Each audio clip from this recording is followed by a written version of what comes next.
Hello guys, welcome back to my channel. तो आज दोपहर को मैं आ गई थी जिम पे। वैसे तो मैं शाम को आती हूँ, लेकिन आज मुझे शाम को बाहर जानी थी, इसलिए सोचा कि दोपहर को ही आ जाती हूँ। और मुझे ना जिम मिस करना एकदम भी पसंद नहीं है। तो आके देखी कि यहाँ पे तो पूरा का पूरा जिम खाली है, कोई नहीं था। इस दोपहर की टाइम पे कोई नहीं आता। और मुझे ना ये अकेली में जिम करना बहुत पसंद है, कोई नहीं रहेगा मैं अकेली करूँगी। तो यहाँ पे मेरा जिम जिम कंप्लीट हो गया था और यहाँ पे मैं घर जा रही थी। और घर जाते वक्त देखी कि हो रही थी थोड़ी बहुत बारिश, इतनी भी ज़्यादा नहीं कि मैं भीग जाऊँ, लेकिन हो रही थी। फिर मैं यहाँ पे घर पहुँच गई थी और घर पहुँच के मैं जल्दी जल्दी पे रेडी भी हो गई थी। बाहर तो वैसे बहुत ठंड था, लेकिन मैं आज बहुत ही एक्साइटेड हूँ और बहुत ही हैप्पी हूँ, इसलिए मुझे ठंड भी नहीं लग रहा था।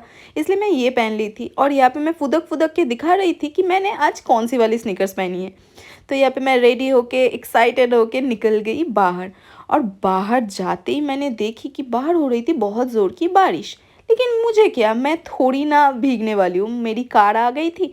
तो मैंने यहाँ से निकल गई बारिश में ही, क्योंकि मुझे आज मिलनी थी मेरी क्रश से। और यहाँ पे किसी की शादी हो रही थी, तो मैं ये देख के सोची कि काश मेरी भी शादी मेरी क्रश से हो जाती। मजाक कर रही हूँ। और मैं बाहर निकलूँगी और ट्रैफिक नहीं होगी, ये तो हो ही नहीं सकता। तो यहाँ पे मैं ट्रैफिक पे बहुत टाइम तक अटक के बैठी थी और बहुत बोर हो रही थी। और फिर मैं पहुँच गई थी साउथ सिटी मॉल पे। वैसे मुझे साउथ सिटी मॉल पे भी जाना था, मुझे एक पूमा की शू लेनी थी। तो पूमा की आउटलेट साउथ सिटी पे ही है, तो इसीलिए मुझे यहाँ पे आना था। और इतनी सुंदर डेकोरेशन की गई थी ना साउथ सिटी की। देखिए वहाँ पे है 16th बर्थडे, साउथ सिटी की 16th बर्थडे थी, इसीलिए इतनी सुंदर डेकोरेशन की गई थी, बहुत ही सुंदर लग रही थी बाहर से। और यहाँ पे फिर से ट्रैफिक रोक दी गई थी और फिर से हम लोग यहाँ पे वेट कर रहे थे।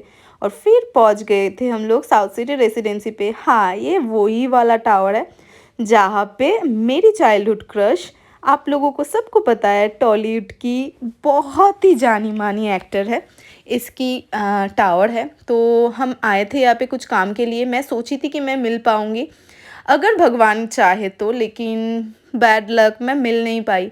तो कभी अगर भगवान चाहे तो कब किसी और दिन मिल लेंगे। और फिर यहाँ पे मैं मॉल पे आ गई थी और मुझे लग गई थी ज़ोर की भूख। तो मैंने यहाँ पे ऑर्डर की थी चिकन सैलड। और मैं जब भी यहाँ पे आती हूँ मैं चिकन सैलड ही ऑर्डर करती हूँ, क्योंकि ये हेल्दी भी है और टेस्टी भी है। और मुझे लग गई थी ज़ोर की भूख, ये मैं 2 मिनट में ख़त्म कर दी थी, मुझे इतनी ज़्यादा भूख लगी थी। और मैं तो कैमरा की तरफ देख भी नहीं रही थी, मैं कंसंट्रेट कर रही थी खाने पे, इतना ज़्यादा भूख लगी थी। फिर यहाँ पे पेट पूजा करके मैं चली गई थी पूमा की आउटलेट पे। और यहाँ पे जाके देखी कि यहाँ पे तो कुछ स्टॉक ही नहीं है, मुझे तो कुछ पसंद ही नहीं आया। तो और क्या, मैं अपसेट हो गई थी, क्योंकि मैं अपनी क्रश से मिल भी नहीं पाए और शॉपिंग भी नहीं हो पाए। तो यहाँ पे मैं घर आके खेल रही थी इसके साथ। और आते वक्त जो वाइट पॉलीथीन देख रहे हैं ना, वहाँ मैं आते वक्त देखी कि हॉट चिप्स की दुकान थी, तो आते वक्त चिप्स ही ले आए। और क्या करूँ, कुछ हो ही नहीं आज। तो फिर यहाँ पे उसके साथ मैं खेल रही थी और ये मेरे पैर पे चढ़ के क्या मसाज दे रहा था क्या, मुझे मुझे नहीं पता ये क्या कर रहा था, ये इसका खेल है। तो यहाँ पे मैं आज इसके साथ खेल के सोने जा रही थी। और आज की वीडियो यही तक। अगर आप लोगों को अच्छी लगे तो लाइक कमेंट एंड सब्सक्राइब। और आप लोग अगर ऐसे ही मेरी वीडियो देखना पसंद करते हैं तो कमेंट करके ज़रूर बताना। Bye bye, love you, thank you for watching.